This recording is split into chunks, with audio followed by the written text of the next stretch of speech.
Hulin Daf Ain Zain. On va commencer par la Mishnah qui est en bas de la page.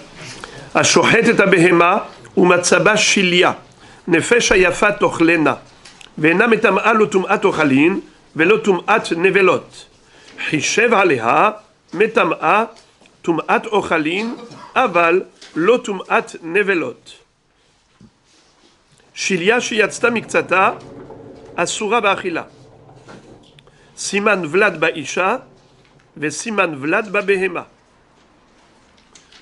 המבקרת שהפילה שיליה, ישליכנה לכלבים, ובמוקדשים תיקבר, ואין קוברין אותה בפרשת דרכים, ואין תולין אותה באילן, מפני דרכי האמורי. De quoi parle-t-on? Toujours dans le même registre, à savoir le din de Ben Pekou'a. Lorsqu'on a fait la shrita à une vache enceinte, quel est le din du fœtus? Eh bien, il est kasher la achila, même sans shrita. Nitar bishritat imo. La shrita de la mère acquitte le fœtus. Maintenant, notre Mishnah va parler de shilia. Quelqu'un qui a fait la shrita d'une vache, et il s'avère qu'elle a à l'intérieur une shilia. Comment traduire en français shilia? Pour se faciliter, on va l'appeler placenta. Mais en réalité, il s'agit de la pochette qui contient le fœtus. La pochette qui contient le fœtus dans le ventre de la mère ou dans le ventre de la vache s'appelle chilia. Quel est le din de cette chilia? A-t-on le droit de la manger? Il est écrit comme ça. Ashochet et abehema ou matzaba shilia, il n'a pas trouvé de fœtus, mais il a trouvé tout de même la pochette, la shilia, là où se trouve le liquide.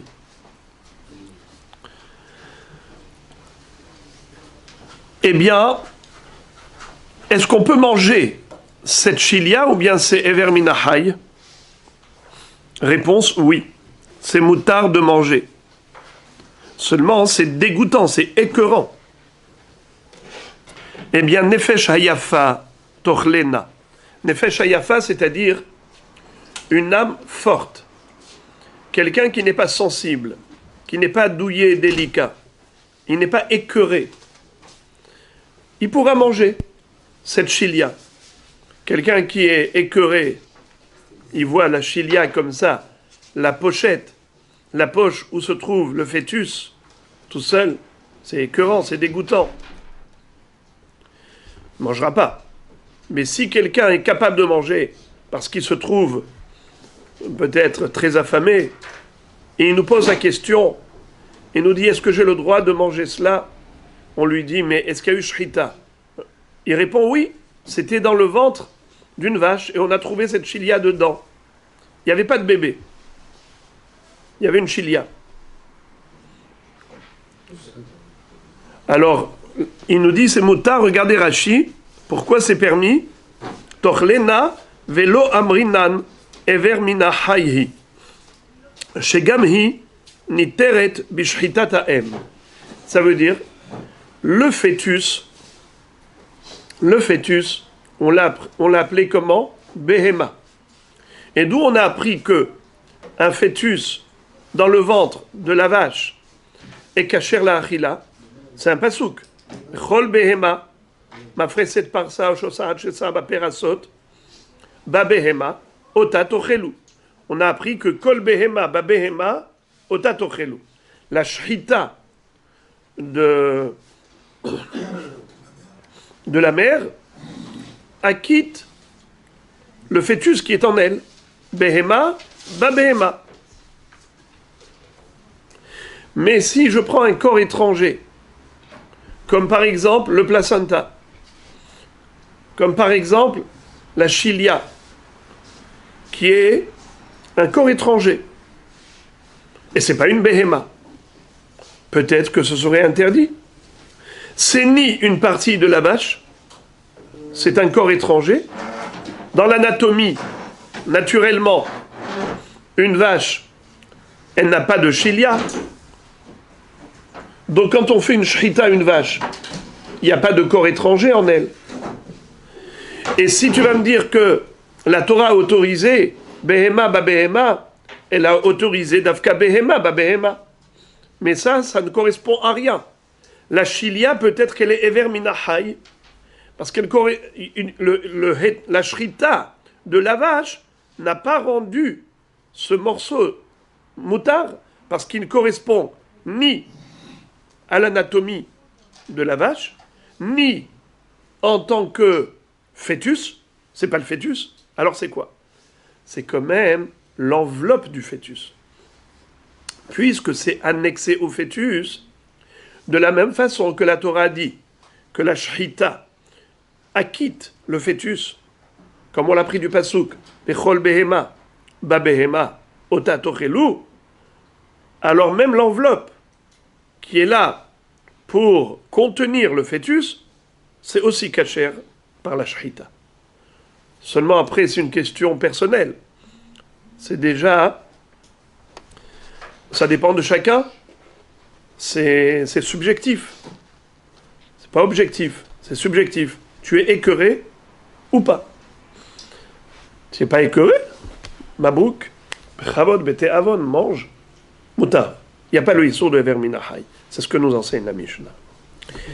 Ashochet et abehema ou matzaba shilia, nefesh hayafa, torlena. Maintenant, question numéro 2. Est-ce que cet élément-là qui s'appelle shilia a un statut de ochel? Si ça a un statut de ochel, alors peut-être que ça a une toum'a de nevela. Peut-être ça a une toum'a de ochalim. Si par exemple, quelqu'un a touché une bête qui est nevela, qu'est-ce qui devient? Tamé. Car la nevela, elle est avatum'a, l'homme qui a touché devient tamé. Maintenant, si il y a eu la chilia qui est sortie de la nevela, la pochette où se trouve le fœtus, est sortie, le placenta, et j'ai touché que la chilia, est-ce que je suis devenu tamé comme si j'avais touché la chair d'une nevela? La Mishnah nous dit non. Mieux encore, ce placenta, tu dis que ça ne fait même pas partie du bassar de nevela. D'accord? C'est pas bassar nevela. Tu m'as dit tout à l'heure, nefesh hayafa tochlena. Un homme courageux qui n'a pas froid aux yeux et il a envie de manger ce placenta d'une bête qui était shritée.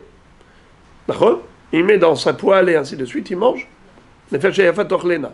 C'est du ochel.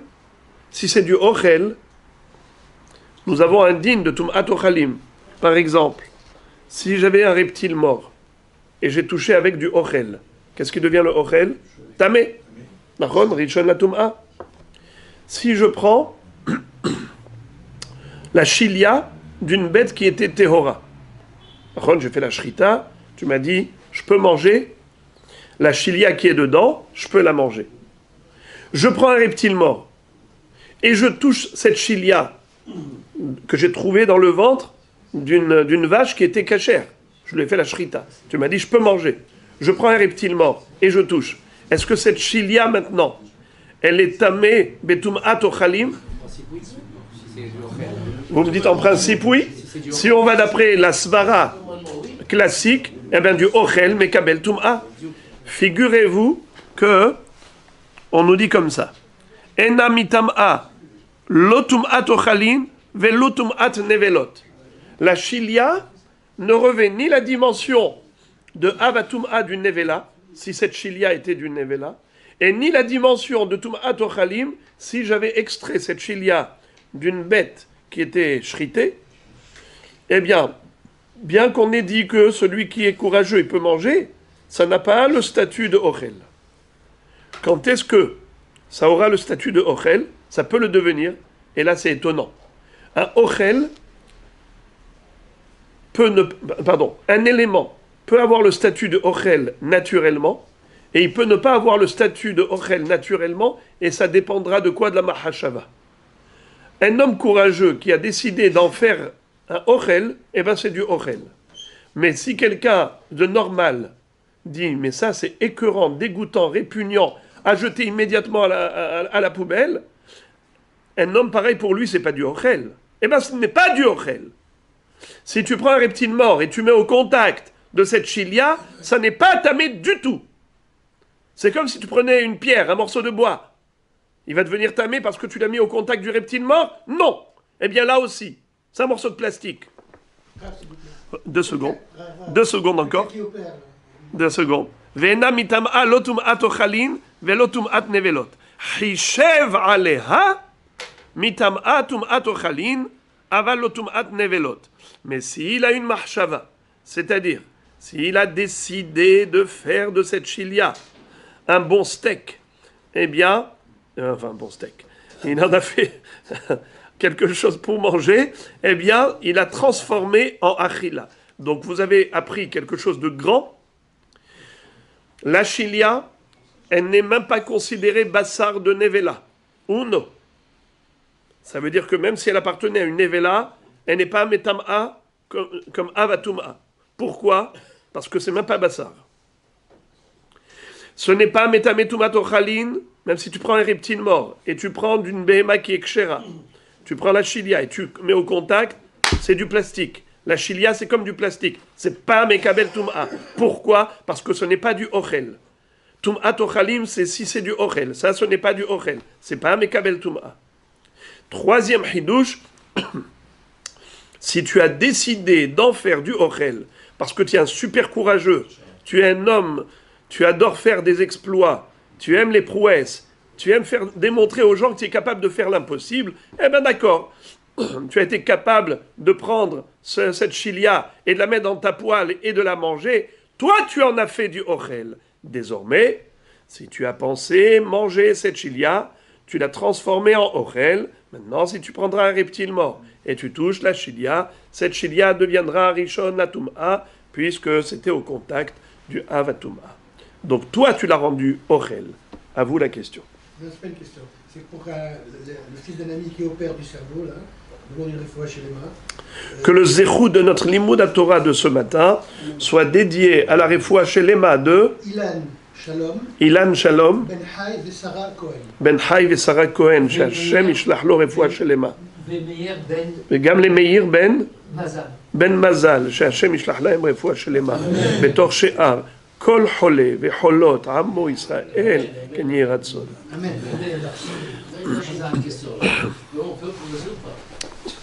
Profitez de la parenthèse, allez-y. On va couper. Non, mais il y a quand même technique ici, on parle de chilia et tout ça, qu'on peut manger du bel pakwa. Vous dites que la shrita nous donne l'accord de manger le bel pakwa qui est à l'intérieur directement, puisqu'il a été acquitté par la shrita de sa mère. D'accord? Qu'est-ce qui nous acquitte, nous donne l'accord, nous acquitte à travers la mer, de le manger un vermenachaï vivant directement, même s'il n'est pas encore Vous parlez de chilia ou vous parlez de quoi? Je parle du ben pakwa qui est à l'intérieur de la vache. Le ben pakwa qui est à l'intérieur de la vache. On a déjà pris un pasouk. Chol behema. Yosef a tout ses frères. Justement, il y a eu ce problème qui va manger un vermenachaï et les accuser. Laissez Yosef et ses frères tranquilles. Reprenez la question par rapport au ben pakwa. C'est quoi votre question? Quelle est votre question? Ma question technique, c'est la shrita me libère le petit de sa shrita, c'est-à-dire que je peux le manger. La quitte, oui. La quitte directement. Oui. Qu'est-ce qui m'acquitte de le manger? C'est-à-dire directement, même si encore vivant. C'est la Torah qui a dit dans le pasuk Vechol behema shosahat shesa baperasot. Chol behema mafre set parsa. Et shosahat shesa baperasot ota babehema ota tochelu. Behema babehema ota tochelu. C'est un pasuk que la Gemara a déjà fait la dracha. Si vous étiez là le jour où on l'avait lu. Vous n'étiez pas là, et bien aujourd'hui vous êtes là, vous l'avez entendu. Tu dois cacher. Exactement, je ne vais pas la comprendre. Si la Torah l'a dit, elle a voulu donner une explication. Comment est arrivé à ce que je peux manger le bébé vivant? Qui est-ce qui a dit que c'est assourd? En principe, on n'a pas de manger à Evranachaï. C'est qui vous a enseigné ce principe? La Torah. C'est la Torah qui a dit blanc ici, elle a dit noir ici. Vous avez le droit de sauver une vie pendant le Shabbat? Oui. Même de prendre la voiture? Oui. Oui, et pourtant en principe c'est assourd de prendre la voiture Shabbat. C'est un type de Gaza, non? Non, je vous pose la question. Si vous voyez un homme en danger, un juif en danger, est-ce que vous avez le droit de prendre la voiture Shabbat pour lui sauver la vie? Répondez par oui ou par non. Oui, bien sûr, heureusement. Oui? Moutard? Et en principe, on a le droit de prendre la voiture Shabbat? Non. Alors comment on a le droit?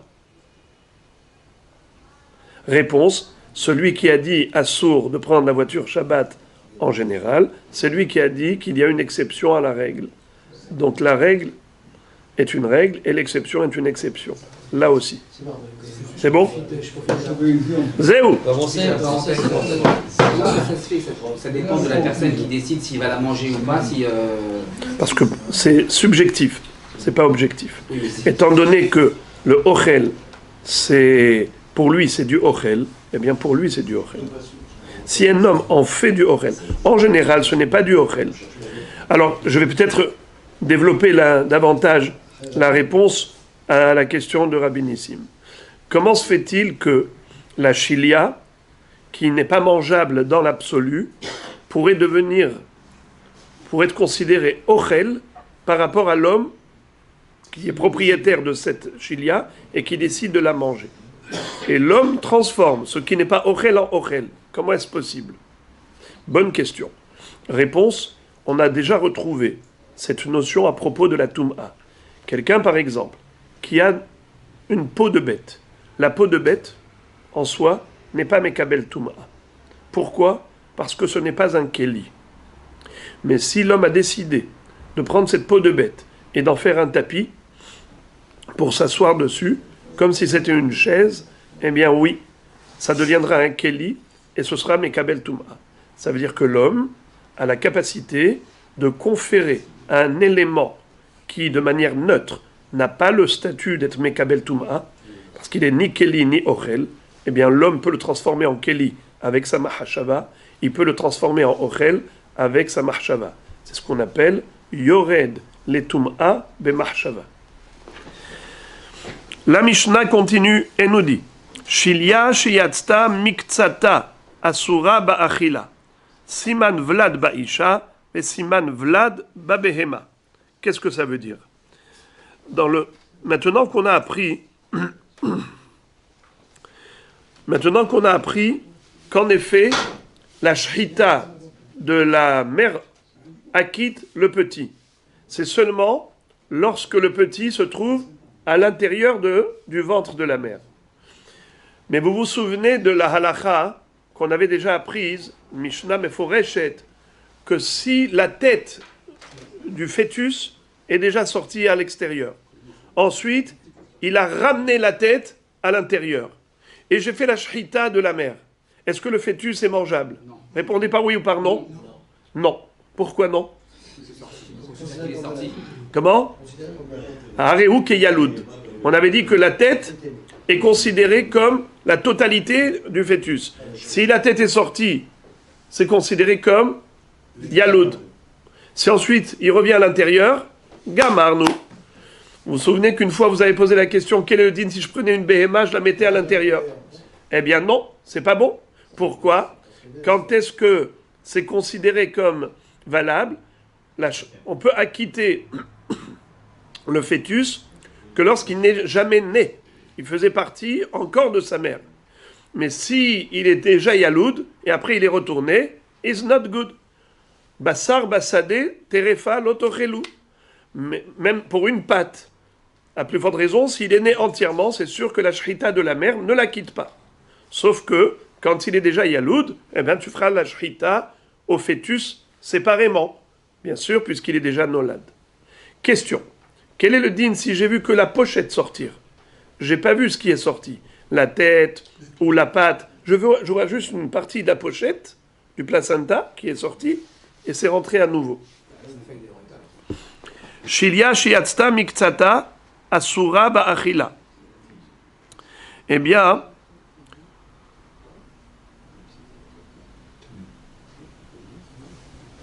on considère que on n'a plus le droit de manger cette chilia. Pourquoi? Et on n'a plus le droit de manger bichlal ce valade. Pourquoi? Parce qu'il se peut que dans la partie qui est sortie, il y avait la tête.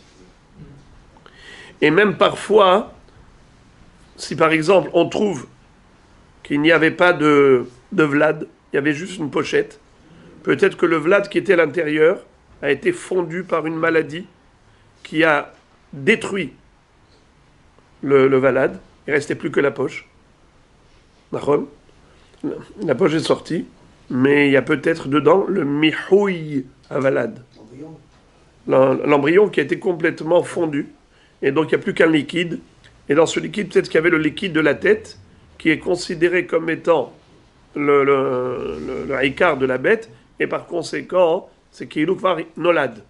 Et c'est la raison pour laquelle, s'il y a de ça, même si une partie seulement de la pochette est sortie à l'extérieur, une partie, et pas toute la pochette, tout est interdit. Même le rov de la pochette qui est à l'intérieur est interdit à la consommation, même après la shrita de la vache, parce que je dis que dans ce cas, la chilia n'est pas considérée comme à l'intérieur de la vache, elle est considérée comme déjà à l'extérieur. Pourquoi ? Car il se peut que dans cette partie de la chilia qui est sortie à l'extérieur, il y avait peut-être dedans la tête. Et même si tu trouves rien du tout dedans, tu trouves que du liquide, il y avait peut-être le liquide de la tête.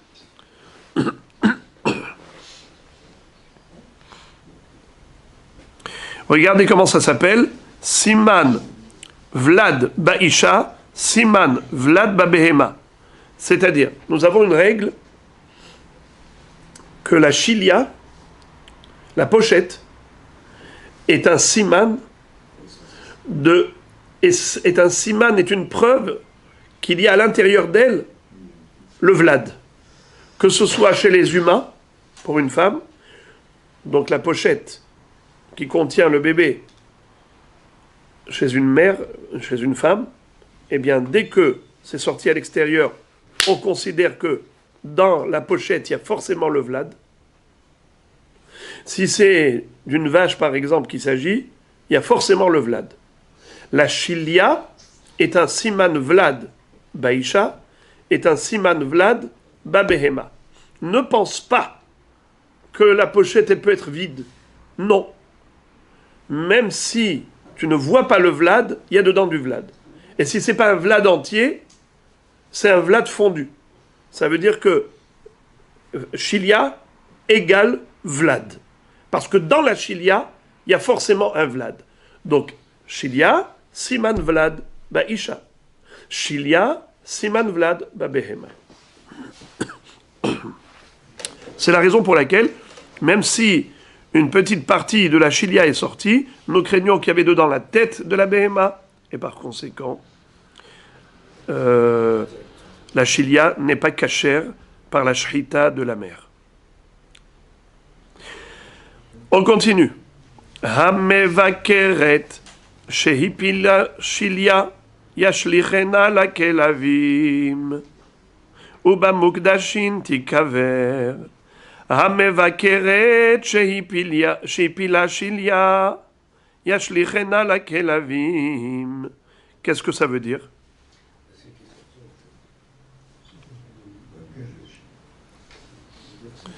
Si je trouve une chilia qui sort pour la première fois d'une ventre, pour la première fois du ventre d'une vache, c'est Bechor. Alors qu'est-ce qu'il y a dans cette chilia? Un Bechor. Peter Rechem. Kadeshli kol Bechor, Peter kol Rechem. Tu viens de me dire que la chilia, c'est Siman Vlad Babehema. Si c'est pour la première fois que cette vache donne naissance, qu'elle m'ébat, donc qu'est-ce qu'il y avait dans sa chilia? Un Bechor. Et je vois que ce Bechor-là, il est fondu. D'accord? Il est fondu. Alors maintenant, un Bechor qui est fondu, quel est le din? D'accord? On peut savoir que c'est un mal. S'il est fondu. Comment? S'il est fondu, comment peut-on savoir que c'est un mâle ou une femelle? Comment on peut savoir si c'est un mâle ou une femelle? Regardez Rashi, sur Yashlechena la Klavim, il n'y a pas de Kedusha. Pourquoi il n'y a pas de Kedusha? Pourquoi il n'y a pas de Kedusha? Parce que je dis comme ça. Pourquoi est-ce que cette chilia, on peut la jeter au chien? La Mishnah nous dit Yashlichen ala klavim. Pour quelle raison? Mais pourtant, il y a peut-être Kedushat Bechor. Parce que nous avons un Safek, peut-être que c'était Zachar, peut-être que c'était Nekeva. Kadesh Likol Bechor, ce n'est que si le Bechor il est Zachar. Mais si le Bechor est Nekeva, il n'y a pas de Kedusha. On ne fait pas Pidyon Abat, on fait que Pidyon Aben. Il y a également pour le Bechor qu'on doit donner au Kohen, ce n'est que s'il est Zachar, le petit veau. Mais si c'est une petite vache qui est née, il n'y a pas de Kedushat Bechor. On ne donne pas au Kohen. D'accord? Alors maintenant, si... D'ailleurs, c'est une petite devinette. Ils ont fait un scandale par rapport au lait que vendait Tnuva. Ils ont dit que là-bas c'était du lait de Bechor, de Bechora. Et donc c'est un problème pas cachère. On va dire, ça ne peut pas exister. Pourquoi? Parce qu'il n'existe pas de lait de Bechora. Parce que Bechora, c'est pas Kadosh. Tout le Kadesh Likol Bechor, ce n'est que pour le mâle, pour un Zachar. Il n'y a jamais aucun problème de lait d'une bête qui est Kadosh parce qu'elle est Bechora. Parce que si elle est Bechora, donc elle n'est pas Kadosh. Il n'y a pas de digne de Kadesh Likol Bechor par rapport à une Bechora. Ok? Alors, de ce fait, on dit comme ça. Ça fait qu'est-ce qu'il y avait dans cette chilia? Tu as trouvé la chilia d'une bête qui pour la première fois a donné naissance. D'accord? Mais tu ne sais pas qu'est-ce qu'il y avait dans cette chilia. Il y avait un zachar ou il y avait une nekeva? Tu ne sais pas. Alors, ça fait qu'on devrait dire ça fait que de Horaïta, la Hombra. Mais ensuite se rajoute à cela un deuxième safek. Peut-être même carrément que c'était un nidmé. C'était ni Zachar, ni Nekeva, c'était peut-être un nidmé. Alors, respirez, ne vous énervez pas. C'est quoi nidmé? C'est une autre catégorie de bêtes qui correspond pas du tout à la mère. Par exemple, la mère c'est une chèvre. D'accord? À Aise. Normalement, qu'est-ce qu'elle devrait donner une naissance à quoi? À un petit bouc. Elle a donné naissance à une brebis ou à un petit mouton. Ça veut dire qu'un truc bizarre, un phénomène de la nature. Il y a des choses atypiques. On est bien d'accord qu'il existe des phénomènes qui sortent du cadre. Ça s'appelle nidmé. C'est quoi nidmé? Ça veut dire qu'on peut avoir une chèvre qui donne naissance à un petit qui semble être une brebis plutôt qu'un bouc. Ou l'inverse, une brebis qui donne naissance à un petit qui ressemble à un chevreau. C'est pas des choses normales. Est-ce qu'il va y avoir la Kedushat Bechor? Il n'y a pas de Kedushat Bechor. Le Nidmé n'est pas Kadosh. Même si c'était un Zachar Nidmé n'est pas Kadosh. Alors mais écoutez maintenant le Safek Speka. Peut-être que c'était Zachar, peut-être que c'était Nekeva. Si c'est Nekeva, il n'y a pas de Kedushat Bechor.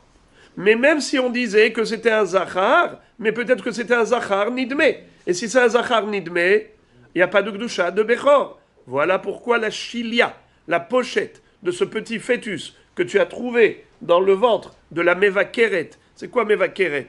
Mem, Bet, Kaf, Resh, Tav. Meva Keret, ça veut dire une bête qui donne naissance à un Bechor. Meva Keret, Bechor. La racine de Meva Keret, c'est Bechor. La première fois qu'elle donne naissance à un petit, c'est un Bechor. Il n'y a que Kedushat Bechor qu'il faut donner au Kohen. Eh bien, puisque tu n'as qu'une chilia en main, tu as le contenant, mais tu n'as pas le contenu. Mais une chose est sûre, que c'est une première naissance. Et donc, il y a lieu de se poser la question, est-ce que tu as le droit de profiter de cette chilia? Parce que cette chilia, c'est peut-être la chilia d'un Bechor Kadosh. Et donc, tu n'as pas le droit de manger. Ou bien peut-être que non. C'est la chilia. Non seulement que tu n'as pas le droit de manger, tu n'as pas le droit de profiter. Qu'est-ce qu'il faut en faire? Va l'enterrer. Pour ne pas profiter de Kodashim. Alors on te dit là, tu peux la donner au chien. Comment tu peux donner au chien? Mais peut-être que c'est un Bechor. Réponse, Safek Sfeka. On a un Safek. Peut-être que c'était Zachar, peut-être Nekeva. Si c'est Nekeva, Bichlal, c'est même pas Kadosh Kedushat Bechor. Il n'y a pas de Bechora. Ve'afilu im timtze lomar Bechor, peut-être que c'est un Bechor qui avait une forme de Nidme. Et par conséquent, il n'y a pas de Kedushat Bechor, tu peux jeter au chien cette chilia. Hein? On a déjà dit que c'est pas Nevela. Comment je pose la question de Nevela, parce qu'on te dit qu'on l'a acheté on peut la donner au chien. Comment la question a pu se poser que ça puisse être une Nevela, alors que... Mais avant, on n'avait pas parlé de Bechor, avant, on avait parlé d'une bête normale. Une bête normale.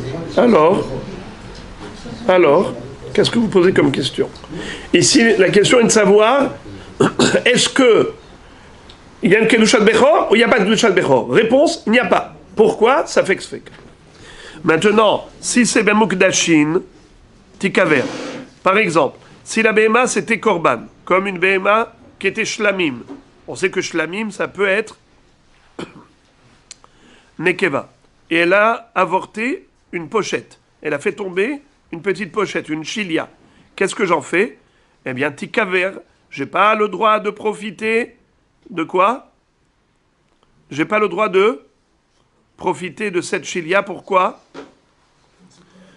Parce que ça provient d'une BMA qui est Kadosh. Et là, ça ne change plus rien. Zachar Nekeva, qu'est-ce que ça change? C'est le Vlad d'une bête qui est Kadosh. C'est la chilia d'une bête qui est Kadosh. Qu'est-ce que ça change, Zachar ou Nekeva? Ça ne change plus rien. Tu dois l'enterrer. Parce que tu n'as pas le droit d'en profiter. Quand on n'a pas le droit de profiter, de peur qu'on arrive à en profiter, qu'est-ce qu'il faut faire? Par mesure de précaution, tu l'enterres. Uba Mugdashim Tikaver. Ve'en kovri nota beparashat drachim, ve'en toli nota ba'ilan, mipene darke ha'emori. Qu'est-ce que ça veut dire? On aurait pu imaginer, par exemple, de l'enterrer n'importe où, même dans une intersection. Un croisement de chemin. À la croisée de chemin. Les goïms, qu'est-ce qu'ils faisaient?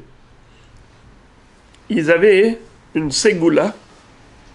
Les Morim, c'est comme ça que faisaient les goïms qui avaient des fausses croyances.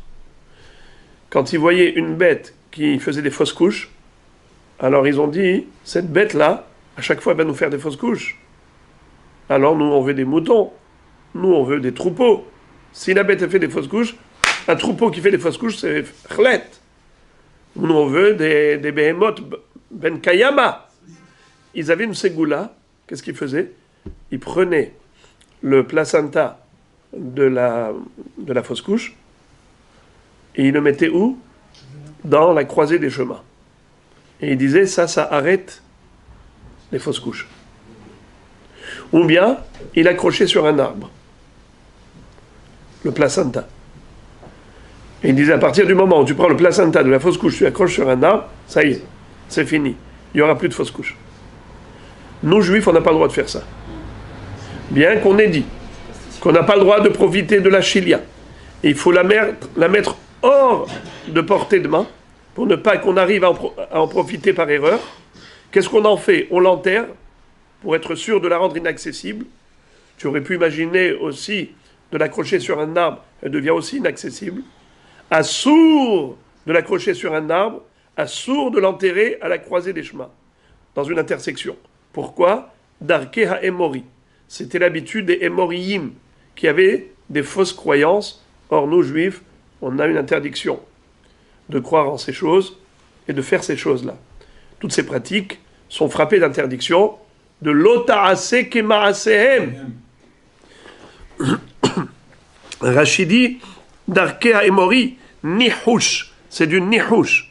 Uktiv velota'ase kema'asehem. On n'a pas le droit de faire du nihush. C'est toutes sortes de sorcellerie.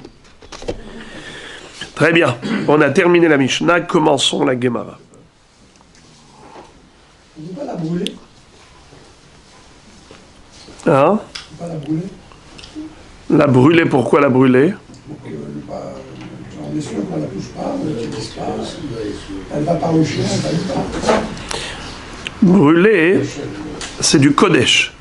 Est-ce qu'on a le droit de brûler du Kodesh? Non, mais c'est du Kodesh, non? Si, on vient de quoi on parle? Je répète. Uba Mukdashin. De quoi on parle? Uba Mukdashin. Tikaver. Behema shel Korban. Shlamim. Rashi. Kegon Behemat Shlamim chez Pila Shelia.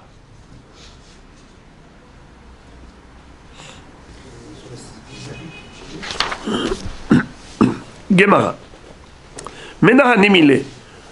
D'où on apprend la première halakha de la Mishnah. Vous vous rappelez, on avait dit que une chilia que l'on trouve dans le corps d'une bête à laquelle on a fait la shrita, la chilia est autorisée à la consommation. Pour quelle raison? Eh bien, de la même façon qu'on a le droit de manger le fœtus, on a le droit de manger aussi la chilia. Mais la chilia elle-même, de quelle façon tu la prends? Mais nahanemile. Et d'où on apprend aussi que si c'est sorti partiellement, c'est interdit. Comme ça, la Gemara demande, mais nahanemile. Réponse. Detanu rabanan, kol babema tochelu, les rabot et achilia, yachol afilu yatsa miktsata, talmud lomar, otah velo shiliata. Qu'est-ce que ça veut dire? Premièrement, on apprend de kol babema tochelu. Vous vous rappelez le passouk ou pas? Je vous lis le passouk entièrement de A à Z. Vechol behema, mafreset parsa veshosahat shesa, sheteperasot, ma'alat gera ba behema, ota tochelu. Vous vous rappelez? C'est de ce passouk qu'on a pris behema ba behema. À quoi il me sert le vechol? Chilia. Pas seulement le fœtus, mais même sa poche, même le placenta. Ça aussi c'est moutard. Ça aussi c'est moutard de manger. Les rabot et achilia. Yachol afilu yas'a miktsata, talmud lomar otah tochelu, velo shiliata. Quel est le din si la chilia a commencé à sortir? Eh bien c'est assourd. Pourquoi? Parce qu'il y a peut-être dedans la tête et c'est déjà né. Et d'où je l'apprends? Du passouk otah tochelu. C'est qui otah? La mère. Tu vas la manger, mais pas la chilia. Chol behema, ba behema, otah tochelu. Tu manges le fœtus, tu manges la mère, mais tu manges pas la chilia. La Gemara dit mirde en chilia belovalad la malikra. La Gemara pose une question bombe. Elle dit je comprends pas. Tu avais besoin d'un pasouk. Mais tu n'as pas besoin de pasouk pour me dire que otah tochelu, que tu ne manges que le fœtus, ou bien tu manges que tu manges que la vache, mais pas le fœtus, et pas le placenta. Mais c'est évident que tu ne manges pas le placenta. Pourquoi? Parce que, on le sait, que dans la poche se trouve le fœtus, et dans le fœtus, il y a aussi la tête. Et si la tête est sortie, donc c'est considéré yaloud. Si c'est considéré yaloud, donc ça y est, ce n'est plus considéré babehema. Si ce n'est plus considéré babehema, c'est considéré comme un corps étranger. Ce n'est pas acquitté par la shrita de la mère. Donc automatiquement, cette pochette, elle est considérée yaloud et par conséquent interdite. Alors qu'est-ce que tu as besoin d'un pasouk de otah tochelu? En me disant otah tochelu velo achilia. J'ai pas besoin d'un pasouk spécial pour m'interdire de manger une chilia qui est déjà sortie partiellement du ventre de la vache. Mais ça c'est évident, puisque dans cette partie de la chilia se trouve peut-être la tête du fœtus, et donc c'est yaloud. Si c'est yaloud, donc c'est évident que la shrita de la vache n'acquitte pas la chilia. Réponse. Kra asmarta be'almahu. En réalité, tu as absolument raison. On n'a pas besoin d'un pasouk. Ça va de soi, c'est logique. Mais le pasouk, c'est juste une allusion. C'est juste un appui. Ça veut dire ça renforce ce qui est logique. Le passouk qui dit Otah tochelu. Otah, vous mangerez la vache, mais pas la chilia, et pas le fœtus non plus s'il y en avait un, parce que peut-être la tête est sortie. C'est en effet logique que je ne mange pas. Mais si en plus de la logique, j'ai une allusion dans le passouk, c'est encore mieux. Comme on dit en français, il va sans dire, mieux vaut le dire. Encore, la Gemara se rapporte à une autre halakha de la Mishnah. Ve'ena mitamea lo tum'at ochalin ve'lo tum'at nevelot. La chilia n'a ni le statut de nevela, ni le statut de ochel pour devenir tamé si jamais c'était au contact d'une source d'impureté. La Gemara maintenant pose une question. Une question rien à voir. Ba'e Rabbi Yitzhak bar Napaha. Or hamor sheshlako mahu. Aucun rapport, hein? Stam. On va prendre un élément qui n'est pas un aliment. La peau d'un âne. La peau de l'âne est premièrement dégoûtante, comme la chilia qui est dégoûtante. Deuxièmement, c'est très dur. Il a une peau épaisse, forte, solide. Maintenant, un bonhomme, qu'est-ce qu'il a fait? Il a décidé d'en faire un plat. De la peau du hamar. C'est vraiment hamor lui-même. Alors, lui, qu'est-ce qu'il a fait? Il a pris la peau du hamor et il a mis dans une marmite, cocotte minute, pendant 5 heures. Shlako. Chalouk. D'accord? Maou, quel est le din? La Gemara demande, par rapport à quoi tu te poses la question, est-ce que ça s'appelle ochel ou pas? Les mailles, il est tum'at ochalin, tanina, ve'il est tum'at nevelot, tanina. Si tu te poses la question par rapport au statut de ochel, est-ce que ça s'appelle ochel, que si jamais je prenais un reptile mort et je touche le hamor, la peau du hamor chalouk, ça va être mekabel tum'at ochalin? C'est ça ta question? One. Two. Peut-être que ta question, elle est carrément, est-ce qu'il y a un statut de nevela? Si par exemple le hamor, un hamor qui est mort, eh bien il est nevela. Sa peau, est-ce qu'elle peut faire partie du hamor et donc qui devient nevela? On sait que normalement, qu'est-ce qui rend nevela dans un hamor? C'est la chair. J'ai dit une bêtise. Qu'est-ce qui rend tamé dans une nevela? C'est la chair. Je répète. Qu'est-ce qui rend tamé dans une nevela? C'est la chair. La peau de la bête n'est pas mangeable. C'est pas de la chair. Mais si maintenant il a rendu mangeable en faisant cuire cette peau, peut-être qu'il a réhabilité. S'il a réhabilité comme un ochel, peut-être que c'est carrément nevela, comme si c'était une partie de la chair du hamor. Alors la Gemara dit, c'est quoi ta question? Tu te poses la question par rapport à quoi? Tu dis chalouk. La peau du hamor qui est chalouk, bien bouillie, bien cuit. Tu te poses la question, est-ce que c'est un statut de ochel? C'est ça ta question? Pour dire que je prends un reptile mort, je touche, ça devient tamé? Ou bien ta question, c'est carrément, peut-être que ça a été réhabilité, donc c'est carrément peut-être nevela? C'est ça ta question? Si c'est ça ta question, ou c'est ça ta question, la réponse, elle est évidente. Je vais te citer une baraïta. Tout est écrit dans cette baraïta. Tanina.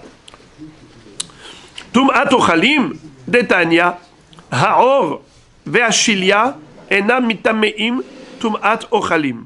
Nous avons une règle, une baraïta, qui dit que ce soit un or, une peau de bête. D'accord? C'est écrit or, une peau de bête. Ou bien chilia. C'est quoi chilia? Placenta. Enam mitameim tum'at ochalim. Ce n'est pas mekabel tum'at ochalim. C'est pas du ochel. De la peau de bête, c'est pas du ochel. C'est pas comestible. La chilia, c'est pas comestible. Donc ça n'a pas le statut de ochel. La Braïta continue et nous dit or chez Shlako. Si tu as pris une peau de bête et tu l'as mise à bouillir, ou bien hashilia shehishev alea, ou bien une chilia, une poche de fœtus à laquelle il a pensé en disant qu'il va se faire, il va la mettre dans la poêle, il va la manger. Eh bien, en effet, mitameim tum'at ochalin, ça peut devenir ochel de manière subjective. Ça veut dire bien que objectivement, ça n'a pas le statut de ochel, mais si l'homme a fait bouillir la peau, ou bien si l'homme a pensé manger la chilia, grâce à sa mahashava, cette chilia va devenir tameh tum'at ochalim, et grâce à la shlika, la peau du hamor, pardon, pas la peau du hamor, la peau de bête va devenir ochel. Alors, qu'est-ce que tu veux? C'est écrit la réponse. Deuxième hypothèse, c'est que ce soit considéré nevela. Tum'at nevelot nami tanina. Hanogea benivlata itma, benivlata velo ba'or, velo ba'atzamot, velo bagidim, velo bakarnaim, velo batlafaim. Ve'amar Rabba bar bar Hana, lo nitzrecha ela she'asa'an tzike kedera. Qu'est-ce que ça veut dire? Que si on a pris des éléments de la bête qui ne sont pas du tout comestibles, par exemple les cornes, les sabots, comment on dit les cornes? Karnaim. Les sabots? Tlafaim. Gidim, les nerfs, les tendons. Atzamot, les os. Or, la peau. Tout ça, ce sont des éléments qui font partie du corps de la bête et ne sont tout de même pas mangeables. Si tu les as mis à bouillir, et même si tu as mis dedans des épices, tzike kedera, et pour essayer de relever le goût, pour faire du non mangeable comestible, eh bien malgré tout ça ne sert à rien. D'accord? Donc voilà la réponse. Tu m'as demandé, est-ce que ça s'appelle nevela? Eh bien non, il n'y aura pas de tum'at nevela. Même si tu les touches, même si tu touches, tu ne vas pas devenir tameh betum'at nevela. Répétons, est-ce que ça s'appelle tum'at ochalim? Le or que j'ai mis à bouillir, avec en plus des épices. Oui, bravo. Tum'at ochalim. Est-ce que ça a un statut de tum'at nevela? Non, bravo. Comment ça se fait que c'est pas tum'at nevela et c'est pourtant tum'at ochalim? Ça dépend pour qui. Car ce n'était pas comestible. J'ai essayé de le rendre comestible. Alors, et du fait que ce n'est pas comestible dans l'absolu, donc bevadaï que ce n'est pas metame tum'at nevela. Car lorsque la Torah dit hanogea benivlata itma, c'est nogea dans la chair, nogea dans ce qui est mangeable, et pas nogea ni karnaim, ni tlafaim, ni gidim, ni or. Tout ça, ce sont des éléments qui ne sont pas mangeables comme la chair. Donc il n'y a pas de tum'at nevela qui peut être contaminé par le fait de toucher ces éléments. Je touche un sabot qui est détaché du corps, il n'y a pas de tum'at nevela. Mais si maintenant tu as pris le or, la peau, d'accord, dans l'absolu, tu touches la peau, il n'y a pas de tum'at nevela. Même si tu la mets à bouillir avec des épices et tout, il n'y a pas de tum'at nevela. Pourquoi? Parce que dans l'absolu, ce or n'était pas du tout fait pour être mangé. C'est pas comestible. Donc il n'y a pas de tum'at nevela. Au mieux, tu peux le rendre ochel. Comment tu le rends ochel? Eh bien justement, avec la shlika. Tu l'as mis 5 heures dans la cocotte minute, en plus tu as mis des épices, eh bien tu l'as rendu mangeable. D'accord? C'est toi qui l'as rendu ochel. C'est toi qui l'as rendu ochel. Donc c'est que tum'at ochalin, mais pas tum'at nevela. Quelle est la différence entre tum'at ochalin et tum'at nevela? Est-ce que c'est ava tum'a ou bien rishon la tum'a? Si c'était tum'at nevela, ça aurait été quoi? Ava tum'a. On le sait que le ava tum'a est metame adam vekelim. Mais un homme ne peut pas devenir tamé en touchant un rishon la tum'a. Il ne peut pas devenir tamé en touchant un sheni la tum'a. Il peut devenir tamé que s'il touche un ava tum'a. Donc un homme qui toucherait ce or-là, qui a bouilli et tout, même s'il est devenu ochel, mais il ne deviendra pas tamé. Jamais un homme ne peut devenir tamé en touchant un ochel. Car le ochel n'est pas avatuma. Le ochel, il est soit rishon, soit sheni. Très bien. Alors on a compris. La Gemara dit, alors je ne comprends pas tes questions. Rabbi Yitzhak bar Napaha, Je ne comprends pas ta question. Qu'est-ce que tu as demandé? Tu as demandé quel est le din si quelqu'un a pris le or d'un hamor et il a bouilli. Qu'est-ce que tu demandes qu'est-ce que tu poses comme question? Tu veux savoir est-ce que ça a une incidence au niveau d'Atoum'a? Quelle incidence? Toum'at nevela? C'est sûr que non, c'est une braïta. Toum'at ochalim? C'est sûr que oui, c'est une braïta. Qu'est-ce que tu veux? C'est quoi ta question? Réponse. Il dit comme ça, ma question, elle a lieu d'être posée dans le cas suivant. Les olam tum'at ochalin vesha'ane or hamor de maïs. Il dit, tu crois que je connaissais pas cette braïta? Mais je la connaissais très bien, cette braïta. Et tout de même, tu n'as pas entendu ma question. Il y a un mot que tu n'as pas bien entendu. J'ai posé la question sur un or hamor. Je n'ai pas posé la question simplement or behema, or hamor. En quoi il est différent de tous les orot? C'est qu'il est maïs, maous, dégoûtant, écœurant. Il est répugnant. Le or du hamor. C'est la raison pour laquelle j'ai posé la question. Est-ce que je peux, même lui, le or du hamor, en le mettant à bouillir longtemps, est-ce que je peux le réhabiliter, c'est-à-dire lui donner le statut de ochel? Alors, c'était pour ça que je me suis posé la question. Et je n'ai toujours pas de réponse. Qu'est-ce que tu me dis? C'est une braïta. La braïta, elle a parlé de or behema, des behemoth en général. Elle n'a pas précisé or hamor. Donc, or hamor, je me pose toujours la question et tu ne m'as toujours pas répondu. Donc, ma question reste en suspens. Point d'interrogation, puisque cette braïta n'est pas une preuve. Très bien. On continue. Shilia shiyatzta miktsata asura ba'achila.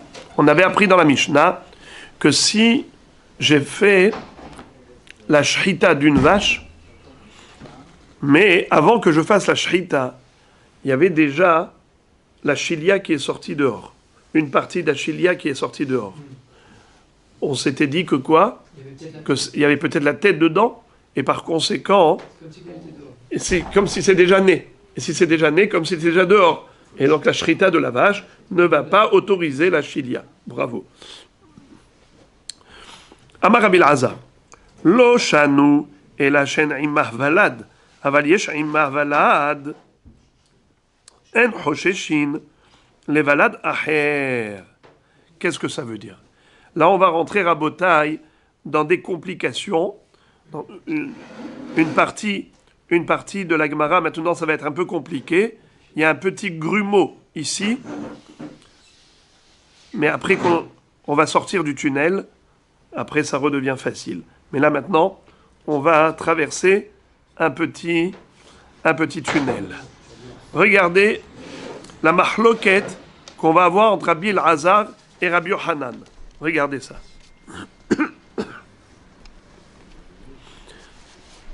Amar Rabbi Elazar. Lo shanu ela shen imah valad. Qu'est-ce que ça veut dire? Quand est-ce qu'on dit que la chilia est interdite? Quand elle est sortie partiellement, c'est seulement si il n'y avait pas de valade. Rachidi et la chaîne ima valad be'ota shebifnim. Aval yesh ima valad veroim anu rosho verubo bifnim.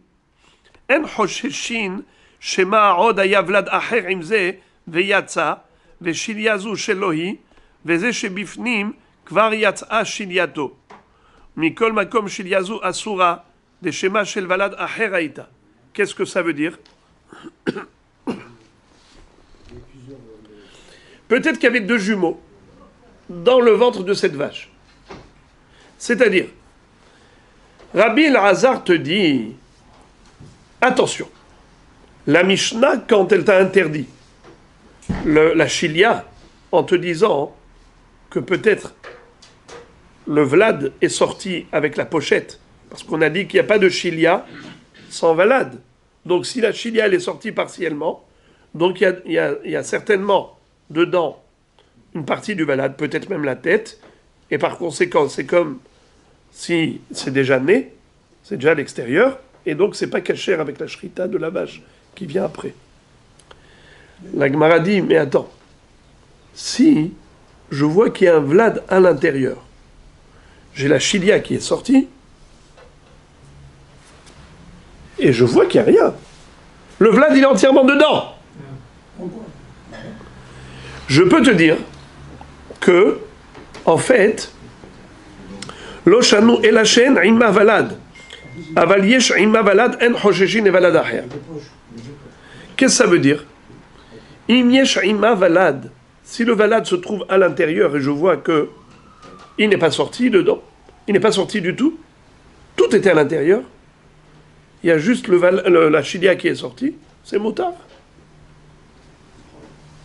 Quand est-ce qu'on dit que la chilia est interdite? C'est lorsque je ne trouve pas de valade. Alors je dis qu'il est peut-être fondu. Puisqu'il est peut-être fondu, alors il était dans la pochette. Et qu'est-ce qui était dans la pochette? La partie de la tête fondue. La tête du fœtus qui a fondu était dedans. Je vois qu'il n'y a rien dedans. À l'intérieur, il n'y a rien. Il n'y a pas de valade dans le ventre. J'ai juste une chilia qui était sortie partiellement. Alors, qu'est-ce que je dis? Dans cette chilia, il y avait dedans un fœtus qui a fondu. Et s'il y avait un fœtus qui a fondu, donc nolad. Et si c'est nolad, la chilia, elle n'est pas cachère, puisque quand j'ai fait la shrita, elle était déjà nolad. Très bien. Aval, yeshima valad, mais s'il y a un valad à l'intérieur, écoutez jusqu'au bout.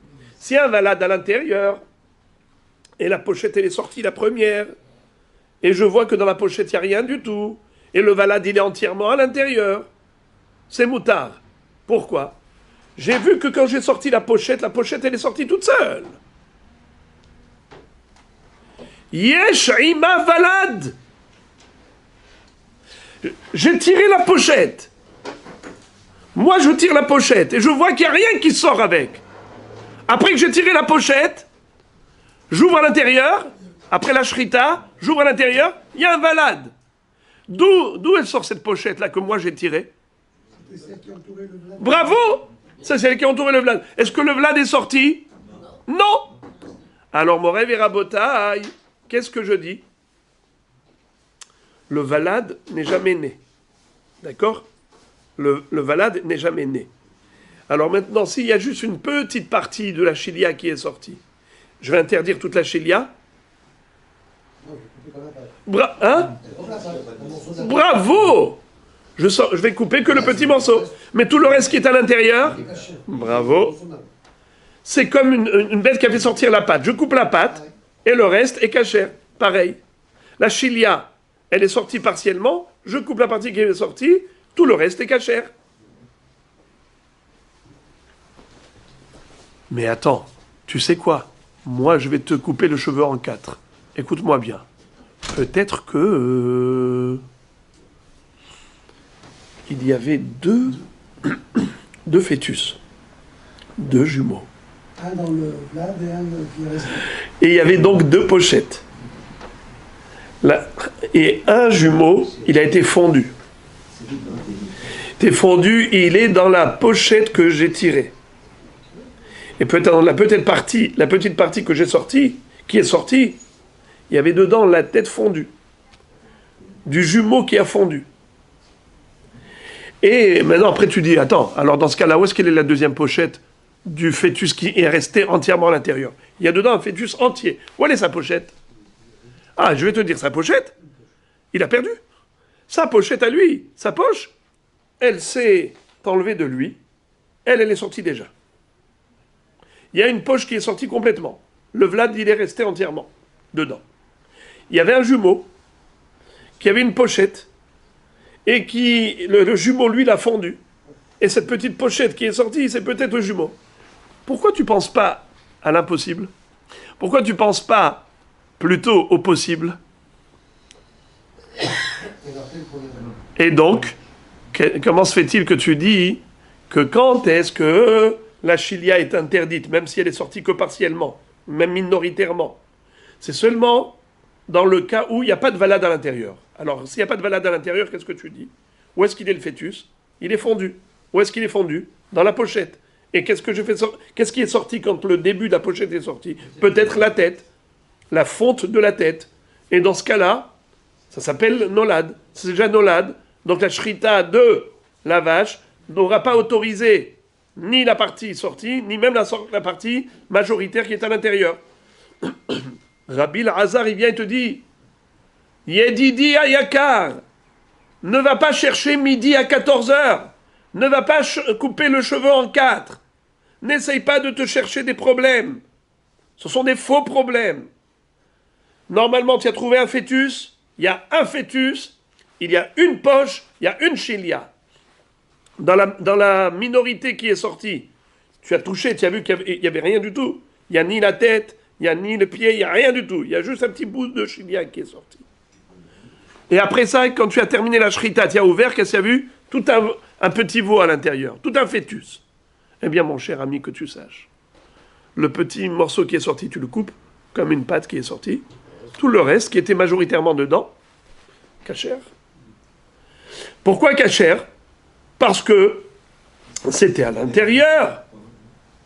Ah, tu vas me dire, peut-être la tête, elle est sortie. De quelle tête tu parles? Tu vois pas le fœtus qui est dedans? De quelle tête tu parles? Toi-même, tu as attrapé la poche qui est sortie dehors. Tu as vu qu'il n'y avait aucune tête dedans. De quoi tu parles? Mon Raï Veraboïsaï.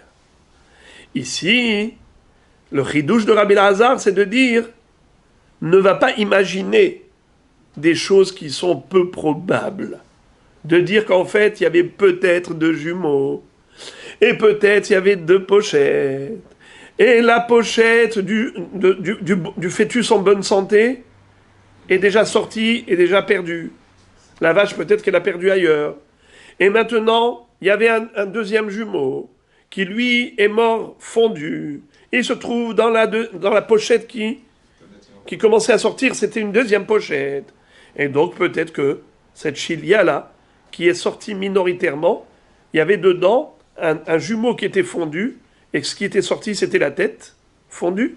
Et par conséquent, la chilia, elle est considérée comme entièrement sortie, puisque la tête, Haréouke Yaloud, et donc je ne pourrais pas manger, même pas 1 milligramme de cette chilia. Pourquoi? Parce que cette chilia, c'était peut-être du jumeau qui a été fondu. Rabbi Lazar, il vient et te dit, c'est pas la peine d'aller chercher midi à 14h. Cette chilia qui se trouve à l'intérieur, la partie de la chilia qui est à l'intérieur, kasher la mehadrine. Pourquoi c'est glatt kosher? Parce que tu as vu que le valad, il est à l'intérieur. Tu as vu que la partie de la pochette qui est sortie, il n'y avait pas dedans de tête de valad. Le valad, il est à l'intérieur. C'est où, kasher? Je répète. Amar Rabbi Lazar, lo shanu. Quand est-ce qu'on a dit dans la Mishnah que la chilia est interdite entièrement à cause d'une partie de la chilia qui est sortie? Et la chaîne imah valad, c'est seulement si je n'ai pas trouvé de fœtus entier à l'intérieur, alors je dis que dans cette chilia, il y avait un valad qui a été fondu. Et donc la partie qui est sortie, c'est peut-être la tête. Aval yesh imah valad. Mais si nous voyons qu'à l'intérieur du corps, il y a la tête et le corps qui se trouve à l'intérieur, alors la partie de la chilia qui est à l'intérieur, elle est permise à la consommation. En hosheshim le valad acher. On ne va pas craindre que peut-être il y avait 2 jumeaux et tatati tatata. C'est pas la peine de penser à des choses autant improbables. Rabbi Yochanan Amar, ben en imah valad, ben yesh imah valad, hosheshin le valad acher. Rabbi Yochanan nous dit, eh bien oui, il faut aller chercher les problèmes. Il dit oui, peut-être qu'il te dit. Tu es sûr et certain? Ouais, toi, tu es certain. Tu n'as rien vu et tu es certain. Sur quoi tu t'appuies? Moi, je peux te dire que l'histoire, elle était différente de ce que tu penses. Peut-être qu'il y avait 2 jumeaux. Et le vlad que tu trouves à l'intérieur sans chilia, c'est une chilia qui est déjà tombée, qui est déjà sortie, perdue. Et toi, la chilia que tu as tirée, que tu as vu sortir partiellement, ça c'est peut-être la chilia d'un jumeau, et qui a fondu dedans. Et s'il a fondu dedans, peut-être la partie qui est sortie, c'était la tête fondue. Donc même si c'était minoritaire, c'est considéré qu'il y a l'oud. Et si c'est considéré qu'il y a l'oud, alors toute la chilia elle est interdite, même la majorité qui se trouve à l'intérieur, peut-être. Donc Rabbi Yochanan est mahmir. La Gemara dit, Eini, ah bon? Ve'amar Rabbi Yirmiyah, la humra amara Rabbi Elazar. Ve'amar Rabbi Yirmiyah, la humra amara Rabbi Elazar. La Gemara dit, j'ai un petit problème avec ta présentation. Tu m'as présenté ici deux opinions. Une de Rabbi Elazar qui est Mekil, pardon, une de Rabbi Hanan qui est Mekil, et, oui, Rabbi Elazar qui est Mekil, et Rabbi Hanan qui est Mahmir. Et pourtant, nous le savons, c'est Rabbi Yirmiyah qui nous l'a dit, que dans cette mahloket, Rabbi Elazar, c'était lui qui était Mahmir, et Rabbi Hanan qui était Mekil. Or, dans la manière comment tu m'as présenté la version de la mahloket, c'est l'inverse. Alors la Gemara corrige. Et là, itmar achi itmar. Voici la correction. Amar Rabbi Elazar, lo shanu, ela she'ena kshura bavalad. Aval kshura bavalad, en chosheshin levalad acher. Rabbi Yochanan amar, anu en lanu ela shilia belo valad. Aval yesh ima valad, ben kshura bavalad, ben she'ena kshura bavalad, en chosheshin levalad acher. Vehainu de amar Rabbi Yirmiyah, la humra amara Rabbi Elazar. Qu'est-ce que ça veut dire? Selon cette deuxième version, on apprend la chose suivante. Écoutez bien. Selon cette deuxième version, on ne parle pas du tout de une chilia, un deuxième valade avec une deuxième chilia. On parle ici de kashour. Qu'est-ce que ça veut dire? Le cordon ombilical qui fait que le placenta est relié au bébé. La pochette, elle est kshura, la valade. Rabbi Elazar disait comme ça. Quand est-ce que nous craignons que la chilia soit une chilia d'un jumeau fondu? C'est seulement si il n'y avait pas de kécher entre le fœtus et la poche. Mais s'il y a un kécher entre le fœtus et la poche, alors dans ce cas-là, je ne crains rien du tout. Même si il y a une petite partie de la poche qui est sortie, je touche, je vois qu'il n'y a rien dedans, pas de problème. Pourquoi? Parce que le valade, il était à l'intérieur. Qu'est-ce qui est sorti dehors? Une petite partie minoritaire, coupe. Tout ce qui est resté à l'intérieur, c'est bon. Par contre, s'il n'y a pas de kécher, ça veut dire que la pochette, elle n'est pas kshura au valade. Dans ce cas-là, je crains à cette éventualité. Je crains cette éventualité qu'il y avait peut-être deux jumeaux. Comme on a dit tout à l'heure, que la pochette de la bête, du fœtus qui est à l'intérieur est déjà tombée, et ce fœtus, et cette pochette qui est là, qui est sortie partiellement, c'est peut-être un jumeau, et il y avait peut-être dedans la tête, et par conséquent, si la tête est sortie, toute la chilia est interdite, il y a l'autre. Ça c'est Rabbi Elazar. Rabbi Yochanan dit, non. Qu'il soit kashour ou pas kashour, l'homme est chané. Je vois qu'il y a dedans un vlad, je vois qu'il y a dedans une pochette, la pochette appartient à ce vlad. Qu'il soit kashour ou pas kashour. Je ne vais pas chercher des idées aussi lointaines, des imaginations, du monde imaginaire, que peut-être il y avait un jumeau, peut-être il y avait déjà une pochette qui est sortie, qui est tombée, peut-être maintenant cette pochette-là c'est du jumeau qui a fondu. Arrête de penser à des peut-être. Le seul peut-être, c'est quand on n'a qu'une seule pochette et il n'y a pas de fœtus à l'intérieur. Rabbi Yochanan dit, s'il n'y a aucun fœtus à l'intérieur, il n'y a qu'une pochette, Siman Vlad Babehema. Il y a une pochette, c'est sûr qu'il y avait dedans un Vlad. Il n'y a pas de pochette sans Vlad. Alors qu'est-ce que je dis? La pochette que je vois ici, il y avait peut-être dedans un Vlad qui est mahouille. Et donc si tu es mahouille, la partie minoritaire qui est sortie, c'est peut-être la tête qui était mahouille. Et donc ça s'appelle l'Eda. Et si ça s'appelle l'Eda, toute la chilia est interdite. Voilà comment Rabbi Yochanan est Mekil. Pourquoi il est Mekil? Parce qu'il nous dit que s'il y a un valad à l'intérieur, ben kashour, ben lo kashour, la chilia est permise dans la partie interne. Alors que pour Rabbi Elazar, quand est-ce qu'on dit que la chilia est permise dans la partie interne? Que s'il était kashour au fœtus. Mais s'il n'était pas kashour au fœtus, toute la chilia est interdite, même la majorité qui se trouve à l'intérieur. Pourquoi? Parce que nous craignons que c'est peut-être la chilia d'un jumeau qui était mahouille, et que la tête est sortie, et par conséquent, Nahshab ki yaloud, donc cette chilia, elle est entièrement interdite. Selon cette version, qui est Mekil, qui est Mahmir, Rabbi Elazar, Mahmir, et Rabbi Yochanan, Mekil. Tanya Kavate, de Rabbi Elazar. La Gemara cite une baraïta qui soutient la thèse de Rabbi Elazar qui est Mahmir. Comment dit la baraïta? Hamma pelet min behema haya va'of veshilya imahem bizman shekshura bahen en hosheshin levalad aher.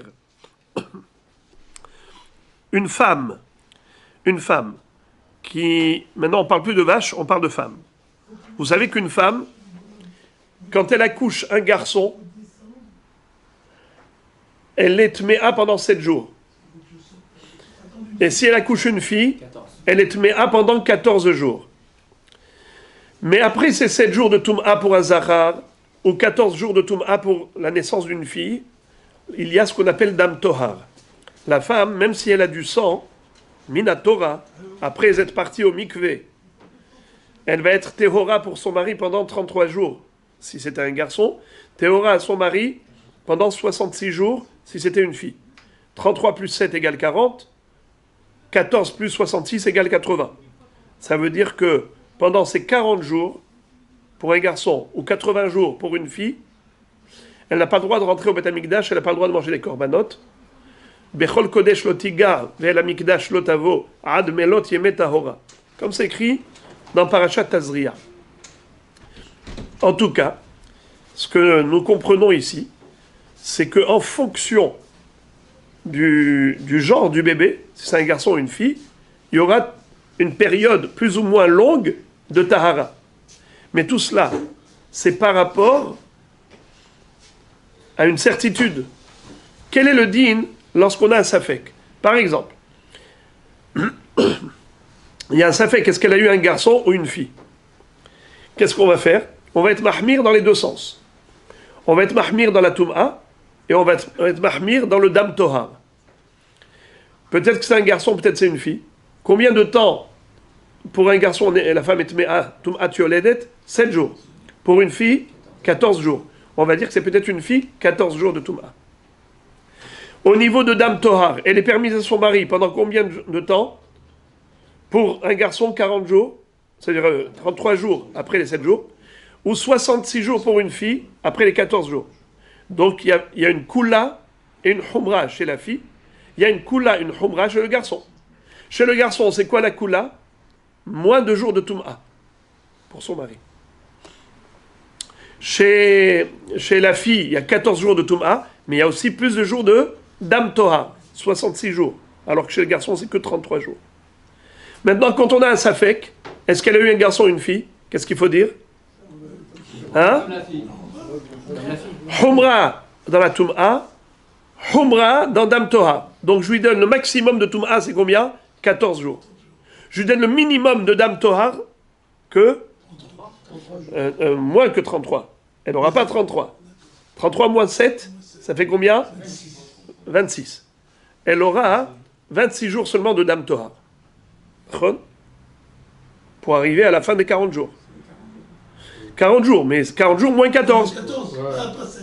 40 moins 14, 26. On est d'accord? Très bien. Maintenant, écoutez quelque chose. Vous allez...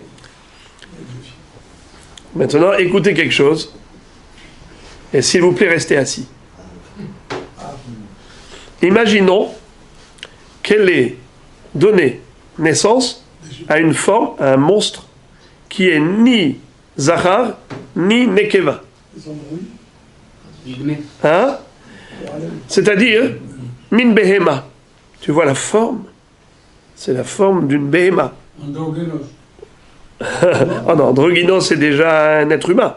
Mais là, elle a été ma pila, ma pellette. Elle a fait une fausse couche. C'est un avorton qui a une forme d'un monstre. Behema. Haya. Off. C'est quoi ça? Elle a donné naissance à un truc bizarre de chez bizarre. Qu'est-ce que tu vas dire?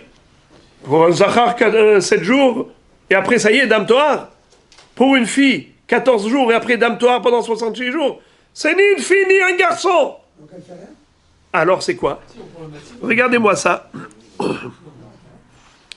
La femme, on va dire comme ça, que ça ne s'appelle pas Leda. Ça ne s'appelle pas Leda. D'accord? Puisque ça ne s'appelle pas Leda, c'est ni un garçon, ni une fille, alors, ça ne s'appelle pas du tout Leda. Elle n'est pas Téméa. Pourquoi elle n'est pas Téméa?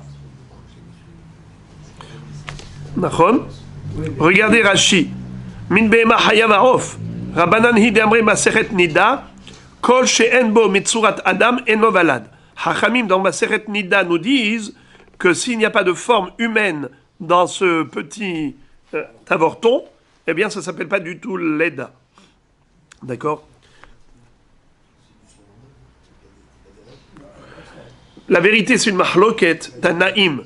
Dans Masechet Nida, il y a ceux qui pensent que ça a une toum'a de Yoledet. D'accord? Il y a quand même une toum'a de Yoledet. Mais d'autres disent que non, il n'y a pas de toum'a de Yoledet. Mais bien sûr que s'il y a du sang, après ça, c'est autre chose, c'est une autre histoire. Toum'a de Nida, mais ce n'est pas Yoledet. Mais si, imaginons que c'était Yavesh. Alors regardez.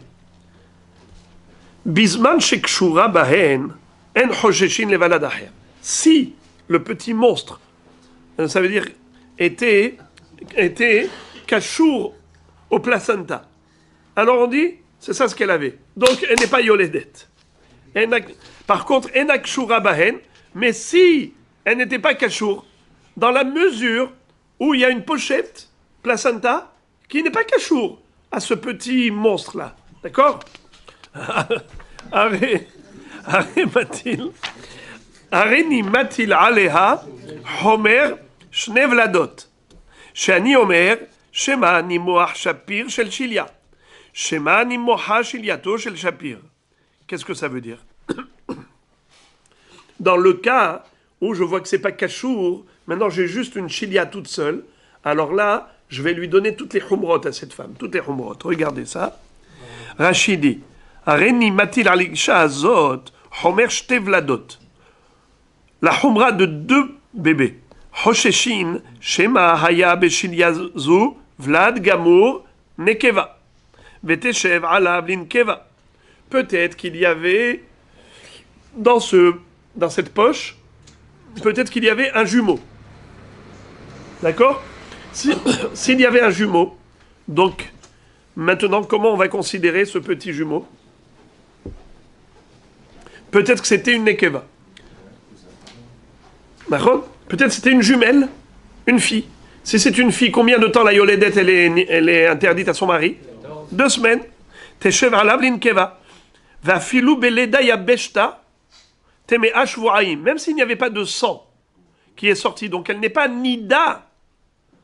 Même si c'était yavesh. Tu vas dire pourquoi tu dis qu'elle est nida? Mais il n'y avait pas de sang. Malgré tout, la naissance d'une fille rend la mère tum'at yoledet pendant 2 semaines interdite à son mari. Kedi nekeva. Mais Hamad safek vlad acher. Car peut-être que dans cette pochette, il y avait un jumeau, une jumelle.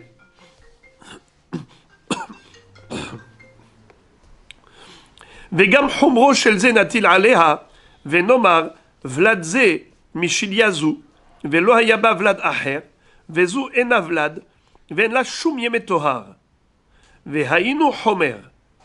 Qu'est-ce que ça veut dire? Mais je peux aussi attribuer cette pochette à ce petit avorton qui a une min behema min haya. Ce petit monstre, peut-être que c'est à lui qu'appartient comment il s'appelle? La chilia. Et par conséquent, ce n'est pas une fille. Si ce n'est pas une fille, Je ne vais pas lui donner cadeau les 66 jours de Dam Tohar. Normalement, une yoledette, elle est permise à son mari, même si elle saigne, après 2 semaines.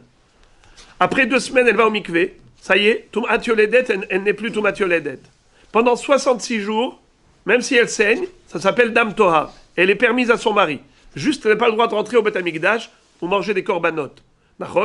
Mais sinon, elle est permise à son mari. J'ouvre une parenthèse. Ça n'existe plus aujourd'hui, puisque les Géonim nous ont interdit. Même le Dam Tohar, c'est interdit de nos jours. Mais sinon, à l'époque, c'était moutard, Nahon. Alors, ça, c'est permis à une femme dont on a la certitude qu'elle a donné naissance à une fille.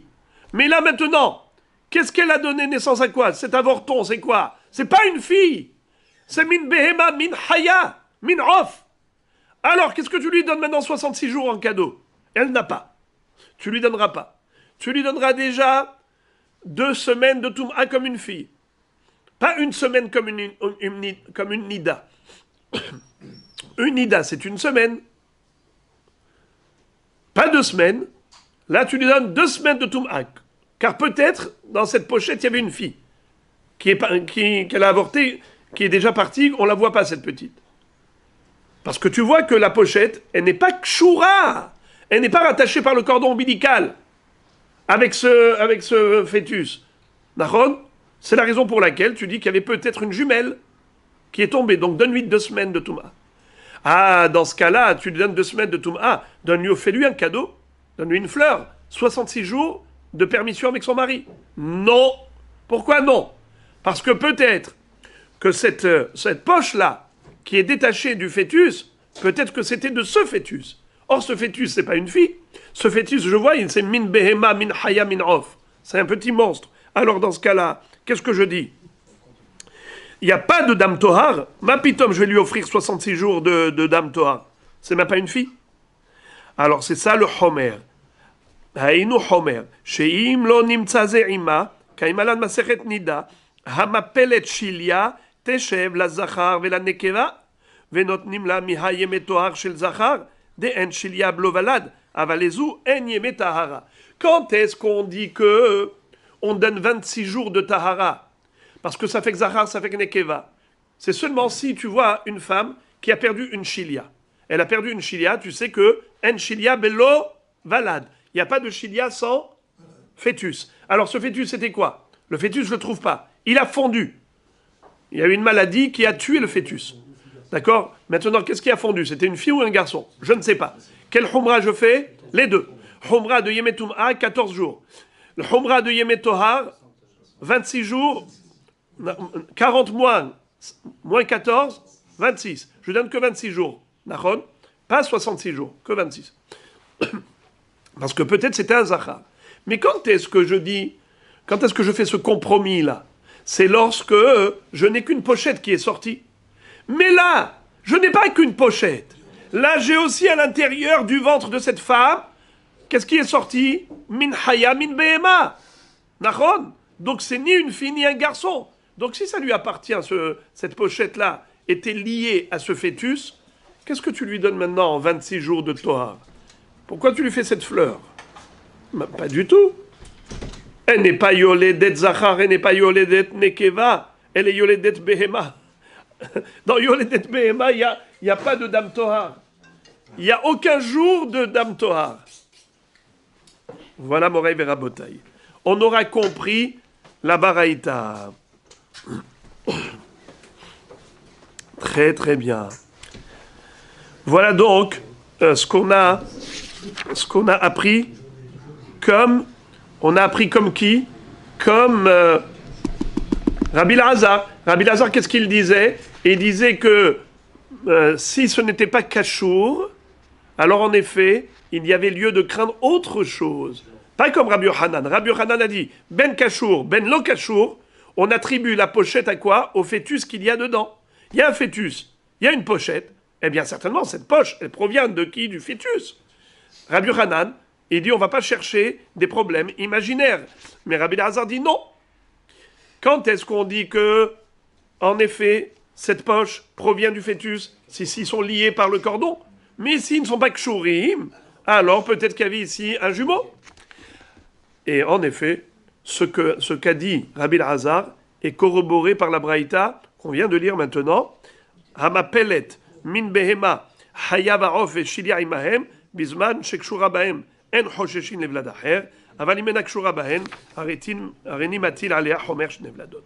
Quand il y a des jumeaux, il y a deux cordons. Oui. Donc on peut savoir si c'est un jumeau ou non. Oui, mais Deux cordons. le premier, il est sorti. Il y a deux pochettes. Il y a deux pochettes. Deux cordons. Oui, mais le premier, il est sorti avec tout. Attribuer la pochette au jumeau. Pourquoi pas? Il y en a qui est sorti. Il est relié, oui.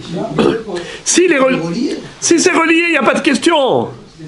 Et alors il aurait perdu avoir les deux cordons. Il n'y a pas de mahloket si c'est relié. Quand c'est relié, il n'y a pas de souci. Il y a zéro souci si c'est relié. Je vois un fœtus, je vois une chilia, c'est lié l'un à l'autre. Ça y est.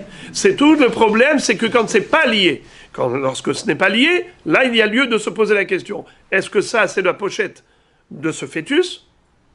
Et c'est ce que pense Rabbi Yochanan. Je vois un fœtus, je vois une pochette, même s'ils ne sont pas liés, ils étaient liés, ils ne le sont plus, mais vadaï que cette pochette provient de ce fœtus. Rabbi Hazar dit non. Peut-être que cette pochette-là, c'est d'un jumeau. Et la pochette du fœtus qui est tout seul ici, déshabillé, parce que sa pochette est déjà tombée. On est sorti rabotaille du tunnel, et maintenant ça redevient facile. On avait appris dans la Mishnah que si une vache a donné naissance pour la première fois à une chilia, alors on a dit que dans cette chilia-là, peut-être que c'est Kedushat Bechor. On te dit non, pas du tout. C'est pas Kedushat Bechor, tu peux jeter au klavim. Question Maïtama. C'est bizarre. Pourquoi est-ce qu'on a le droit de donner au chien cette chilia? Mais peut-être qu'il y avait dedans un Bechor, qui est Kadosh. Alors moi, je vous avais déjà dit la réponse, mais en fait, elle est prise de cette partie d'Agmara qu'on va étudier maintenant. Amarab Ika, Bere derav Ammi, Rov Behemot, Yoldot, Davar Akadosh Biprora, Umiut Behemot, Davar She'eno Kadosh Biprora, Umay Nihu Nidme, Bechol HaYoldot, Mechetza Zecharim, Umechetza Nekevot, Smoch Miuta de Nidme, le Mechetza de Nekevot, Vehavuleu Zecharim Miuta. Il nous explique comme ça. Vous savez comment est-ce qu'on peut créer un rov? Un rov, c'est quoi? C'est 51% d'un côté, 49% de l'autre. Un safek, c'est quoi? C'est 50-50. Quand tu as ici une chilia, d'une chilia bechor, chilia qui sort pour la première fois, d'une behema qui est mevakeret minachon bechor.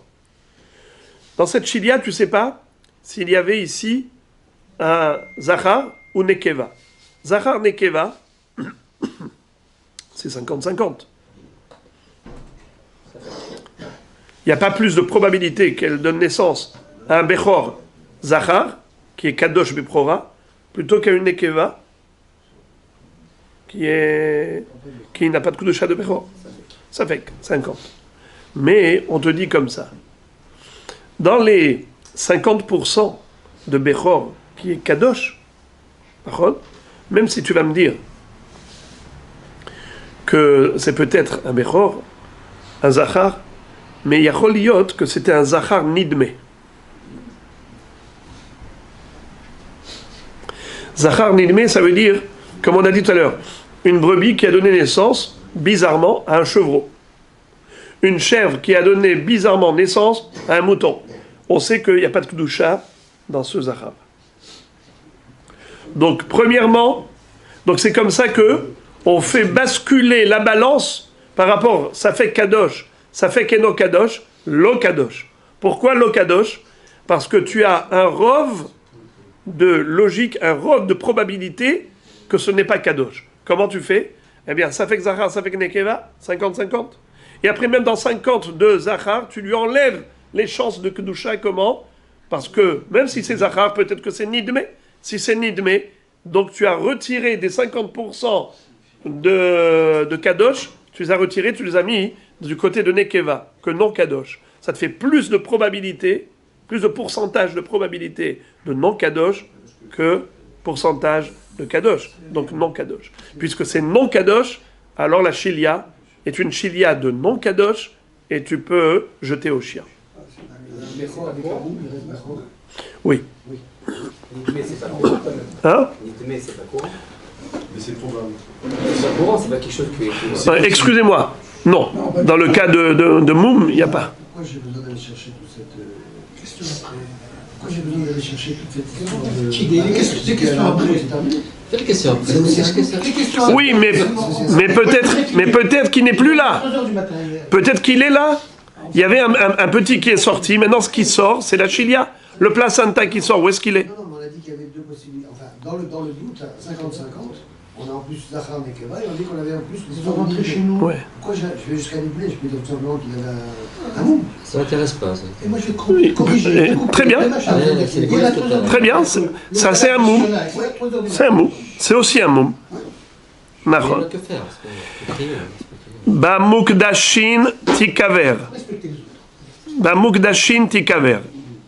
Si c'était la chilia d'une bête qui était shlamim, la nekeva qui était shlamim, elle a donné naissance à une chilia. Dans cette chilia, cette chilia même, c'est sûr qu'elle est kadosh. Pourquoi? Parce que là, on fait plus de différence entre zachar, nekeva, nidme. Tu peux dire ce que tu veux. Ayotse mina kadosh, kadosh. La chilia qui sort d'une béma qui est shlamim, c'est sûr que cette chilia, elle est kadosh, point à la ligne. Maïtama, ruba, bar, mikdash, hu. C'est-à-dire que la seule possibilité de dire que cette chilia-là n'est pas kadosh, c'est si c'était un nidme, qui est un moum. Un nidme, qui est un moum. Ça, c'est peu probable.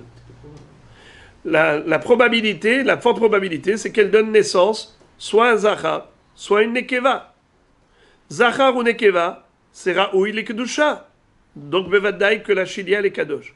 Le seul cas où tu dirais que la chilia n'est pas kadosh, c'est si cette vache qui était shlamim a donné naissance à une ba'alat moum, à un fœtus, a donné naissance à un fœtus qui n'était pas kadosh parce que c'était nidme, qui n'est pas apte au misbeach. Comment c'est possible que ce soit pas apte au misbeach, qui est un moum? Un moum, c'est ce qu'on appelle nidme. Et à partir de ce moment-là, la chilia, en effet, tu peux la jeter au chien. Mais quand est-ce que tu peux la jeter au chien? Que si tu avais la certitude que c'était un fœtus Baal Moum, nidme.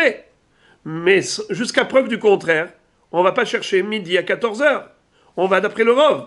Et le Rov des animaux donne naissance à des animaux normaux. Donc c'est soit Zachar, soit Nekeva, mais les deux sont Kadosh, Bikdushat, Shlamim. Voilà pourquoi la chilia, Tikaver. Il faut l'enterrer parce que c'est Kadosh. Ve'en kovrin ota. Ve'en kovrin ota, be'parashat drachim, ve'en tolin ota ba'ilan, mipene darke ha'emori. Qu'est-ce que ça veut dire? On avait rappelé dans la Mishnah l'interdiction des fausses croyances. Nous, juifs, on n'a pas le droit d'avoir confiance en qui que ce soit d'autre qu'à Kadosh Baruch Hu. On n'a pas le droit d'avoir recours à la sorcellerie, de se pencher sur toutes sortes de fausses croyances. Lote nahashu, lote onenu, tout cela c'est interdit. L'une des pratiques des Émoriim, qui étaient des idolâtres, c'était que quand ils avaient dans leur troupeau des bêtes qui faisaient des fausses couches, qui avortaient, alors ils avaient une pratique qui était d'ordre métaphysique, c'est qu'ils prenaient le placenta de la bête qui a avorté et ils allaient l'enterrer dans la croisée des chemins, parachat drachim, ou bien l'accrocher sur un arbre. C'était comme ça qu'ils faisaient. Ces pratiques-là nous sont interdites à nous. C'est la raison pour laquelle la Mishnah va nous dire au passage, c'est vrai, que la chilia d'une bête shlamim est kadosh, tu dois l'enterrer. Mais attention, surtout ne l'enterre pas à la croisée des chemins. Surtout ne l'accroche pas sur un arbre. Abaye, ouais, tout ça, ce sont des superstitions. Abaye verava de amre tarvayou, kol davar sheshbo refoua, en bo mishum darka emori. En bo refoua, yeshbo mishum darka emori. C'est-à-dire que, attention, ce qui est interdit, c'est uniquement des choses qui n'ont pas un sens de guérison, qui ne sont pas curatifs, mais des pratiques qui sont dans l'ordre d'un soin médical. Alors il n'y a pas le issour de faire des choses qui ressemblent à des pratiques goy. Ce qui est interdit de faire par rapport aux pratiques des goyim, c'est que les hukot agoyim, ou behukotehem lo telechu, lo ta'asu kema'asehem. Mais si c'est pas dans l'ordre de la superstition, mais c'est plutôt de l'ordre de la médecine, c'est moutard. Alors la Gemara pose la question, elle dit, dans ce cas-là, Ve'atania, Ilan shemeshir perotav, sokro besikra, ve'to'ano ba'avanim, bish lama to'ano ba'avanim, ki echid enirchush heleh. Qu'est-ce que ça veut dire? Ela sokro besikra, amai. La Gemara pose une question, elle dit, tu me dis que toutes les pratiques des goyim qui n'ont pas d'effet curatif sur le plan physique, c'est assourd. C'est pas vrai. Il y a une braïta qui nous autorise de faire quelque chose qui, a priori, n'a rien de curatif. Exemple. Un arbre qui perd ses fruits prématurément. Normalement, les agriculteurs, qu'est-ce qu'ils attendent impatiemment? De pouvoir commercialiser leurs fruits. Un fruit doit atteindre la maturation. Il doit être mûr pour être exploitable. Mais un arbre qui est maudit, il perd ses fruits avant la maturation, eh bien c'est une catastrophe pour cet agriculteur. Il a tout un verger, un champ de pommiers, un champ d'orangers, et tous ces fruits tombent, dès qu'ils bourgeonnent, tac, ils tombent. Qu'est-ce qu'il fait? Eh bien, il peut faire deux choses. Soit, il prend un pot de peinture rouge, et il commence à peindre les arbres. On va voir tout de suite. Soit, il prend des grosses pierres, et il attache aux arbres. Alors la Gemara dit qu'on lui permette d'attacher des pierres aux arbres. Je peux comprendre pourquoi, c'est moutard. Parce que ça, c'est pas de la superstition. C'est physique. C'est curatif. Pourquoi? Parce que je vais te dire pourquoi cet arbre, il perd ses bourgeons. C'est parce que cet arbre-là, il est très gras. Il a trop de sève. Et donc, de ce fait, il perd ses fruits avant le zman. Qu'est-ce que tu fais? Tu lui fais porter du lourd. Tu lui attaches des pierres, alors l'arbre, il est en train de faire des efforts. La sève, elle est maintenant moins généreuse par rapport aux fruits. Et de ce fait, il n'y aura pas de chute de fruits avant le zman. Alors là, c'est physique. Tout ce qui est physique, c'est motard. Mais ce qui est métaphysique, ça veut dire, tu prends de la peinture rouge, tu commences à mettre sur les arbres. Là, c'est sûr qu'il n'y a rien d'explicable sur le plan physique. Si ça ne s'explique pas sur le plan biologique, donc c'est quoi? C'est une fausse croyance. C'est de la superstition. Tu mets de la peinture rouge, hop, ça y est, les arbres iront mieux. D'où tu me sors cette pratique-là? Tu as appris chez Docteur Emory? Dans quelle école Emory tu as été apprendre ces pratiques-là? Et pourtant c'est moutard. Pourquoi tu m'as dit que c'est assourd d'enterrer la chilia dans la croisée des chemins ou d'accrocher sur un arbre parce que ça ressemble au Darkei Mori. Et tu me donnes le principe que tout ce qui n'est pas Mishum Refu'a, alors Yeshbo Mishum Darkei Mori. C'est pas vrai? On a le droit de peindre les arbres malades. Réponse. Aïe aïe aïe aïe aïe aïe. Ki hechi deli hazyu ha'inche veliv'eh rachame ilave. כדתניא וטמא טמא יקרא, צריך להודיע צערו לרבים, ורבים מבקשים עליו רחמים. וכן מי שאירע בו דבר, צריך להודיע לרבים, ורבים מבקשים עליו רחמים.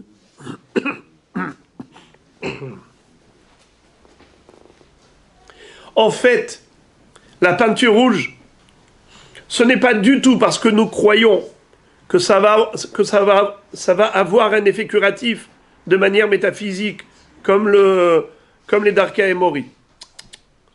Hasve shalom qu'un juif pense à des choses pareilles. Tout simplement, c'est que c'est un moyen d'attirer les regards.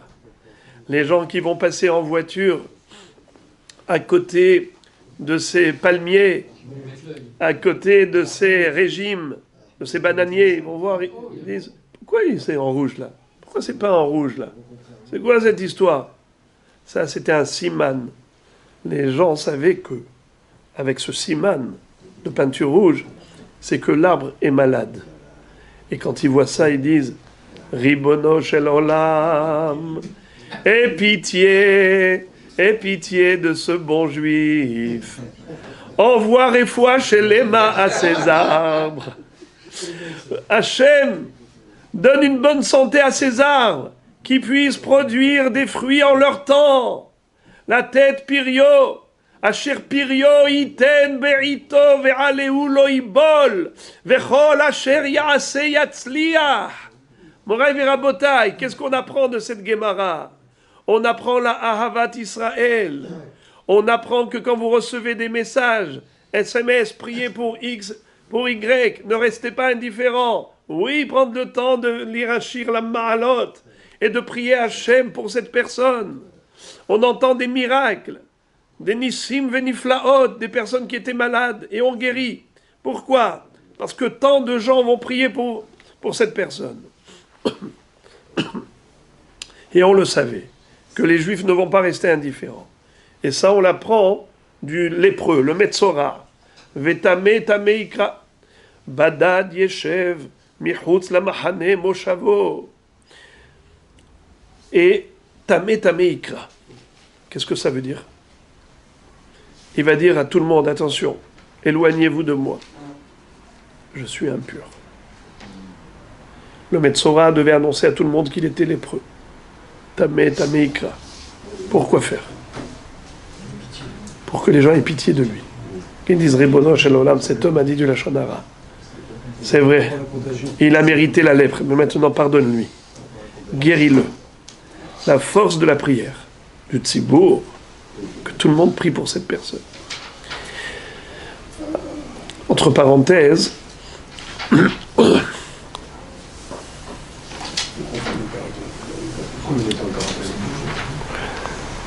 ça c'est la halakha, c'est la Torah qui demande. Bien sûr. Lorsque Rabbi Yehuda allait rendre visite aux malades, il disait, il priait pour le malade, et il lui disait qu'il soit guéri par Betor She'ar Cholei Amo Israël, d'inclure le malade avec les autres malades d'Israël, pour qu'il y ait le Srut Arabim. Donc Tfilat Arabim, c'est quelque chose de très fort. On va terminer la Gemara, et comme ça on termine le Perek Revi'i. Amaravina. Keman talinan kuvsa bedikla, keman kehaitana. Lorsqu'un palmier perd ses fruits avant le Zman, alors on avait l'habitude de prendre une grappe de dattes, une branche de dattes, et on l'accrochait au palmier. Pourquoi on l'accrochait comme ça, une ficelle avec un palmier? C'était un siman. Tout le monde savait que ce siman, c'était pour dire que ce palmier perd ses fruits prématurément et qu'il fallait prier Hachem pour que cet agriculteur retrouve enfin sa production agricole. Donc la tfila du Ham Israël l'aider. Donc de là, on apprend qu'il n'y a pas le issur de Darkei Aimori, c'est pour cette raison. Je vais juste terminer parce que Hadran Alach Behema Maksha, et demain on étudiera Be'azrat Hashem le Perek Otov et Beno. Otov et Beno, Nohek ben Ba'aretz, ben Bechutz la'aretz, ben Bifnei Abayit, ben Shelo Bifnei Abayit.